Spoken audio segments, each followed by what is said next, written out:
بسم اللہ الرحمن الرحیم۔ السلام علیکم ورحمۃ اللہ وبرکاتہ۔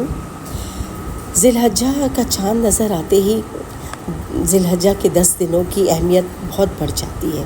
شروع کے 10 دن ان کے عمل بھی میں آپ کو بتاتی ہوں، اور 10 دن کی اہمیت اس طرح بڑھ جاتی ہے کہ ہمارے پیارے نبی صلی اللہ علیہ وآلہ وسلم نے فرمایا ہے کہ یہ 10 راتیں ایسی ہیں جس میں آپ صدقہ، خیرات، تلاوت اور روزہ رکھیں اور اپنی نفلی عبادات کریں، سب اللہ کے یہاں بہت مقبول ہوں گی۔ یہ ساری عبادات آپ کو کرنی ہے، اور آپ کو نبی کریم صلی اللہ علیہ وسلم نے فرمایا جتنے صدقات کریں گے اتنا آپ کے لیے رحمت اور برکت ہوگی۔ اور ان آخری دنوں کو ہم اس طرح گزارے جیسے ہم رمضان کی آخری 10 دن گزارتے ہیں۔ اللہ اس بندے کو بہت پسند کرتا ہے جو گڑگڑا کے رو کے اللہ سے معافیاں مانگتا ہے۔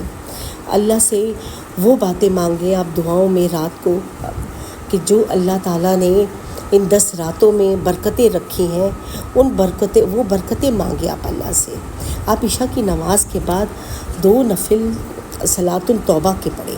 جب آپ صلاۃ التوبہ پڑھ لیں تو اللہ سے دعا اس طرح کریں کہ اے اللہ میرے سارے گناہ معاف فرما دے جو میں نے سال بھر میں کیے۔ اللہ تعالیٰ میری نسلوں کے، میرے مسلمانوں کے، پاکستان کے لوگوں کے ہر ایک کے گناہ معاف فرما، ہم پہ رحم فرما اور برکتیں فرما، اور ان 10 راتوں کی وہ برکتیں، رحمتیں ہیں جو اس میں چھپی ہوئی ہیں، وہ ہم کو بھی دے اور ہماری نسلوں کو بھی اس سے نواز۔ یہ دعائیں آپ نے کرنی ہے۔ اس کے بعد اپنے گڑ گڑا کے اللہ سے خیر اور عافیت اور ہر چیز کی دعا کرنی ہے۔ یہ راتیں بہت مقبول ہیں، اس سال میں ایک ہی دفعہ 10 دن ملتے ہیں، ان کو ضائع نہ کیجیے گا۔ اس کے بعد ایک تسبیح آپ درود شریف کی پڑھیں، ایک تسبیح آپ تیسرے کلمے کی پڑھیں، اور ایک تسبیح آپ استغفار کی پڑھیں۔ پیارے بہن بھائیوں، اتنا وقت ضرور نکال لو کہ یہ 3 تسبیحاں پڑھو، اور یہ طاق راتوں کو، یہ جو راتیں آ رہی ہیں عبادت کی، ان کو نہ چھوڑیں۔ یہ بہت بڑی راتیں ہیں، زندگی بھر ہم گھومتے پھرتے ہیں، لیکن یہ 10 راتیں جن میں آپ ایسی عبادتیں کر لیں گے جو اللہ کی نظر میں مقبول ہو جائیں گی، اور آپ کی زندگی سنور جائے گی اور آپ گناہوں سے پاک ہو جائیں گے۔ اللہ ہم سب کو توفیق دے کہ ہم یہ عبادت کر سکیں، ہم یہ 10 دن قیمتی دنوں کو کریں۔ اس میں صرف عبادت، اور یہی نہیں کہ یہ عید کا مہینہ، عید کے مہینے میں 10 دن چھپے ہوئے ہیں۔ قربانی کی بڑی اہمیت ہے، قربانی کریں، اچھے سے کریں، لیکن عبادت ساتھ ساتھ کریں۔ اس مہینے میں اتنی بڑی قربانی جو حضرت ابراہیم علیہ السلام کی ایک بہت بڑا واقعہ ہے جو اس میں آتا ہے، یہ سب اللہ کو یہ 10 راتیں بہت عزیز ہیں۔ زیادہ تر تیسرا کلمہ ورد میں رکھیں۔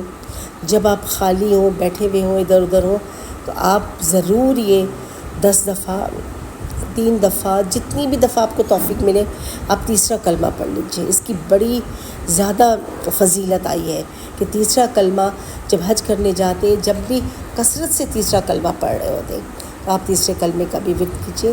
اللہ ہم سب کو توفیق دے اور ہمیں وہاں کی سعادت نصیب کرے، حج پہ جانے کی اور عبادتوں کی۔ اللہ ہم سب کے لیے بہتر کرے اور سب کو حاجی کہلائے، اور سب حج کرے خیر و عافیت سے، اور اپنے اپنے گھروں کو آئیں بہت اپنا دامن بھر کے خوشیوں سے، دعاؤں سے۔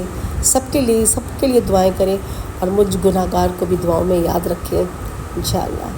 اللہ سب کا حامی و ناصر ہو، آمین۔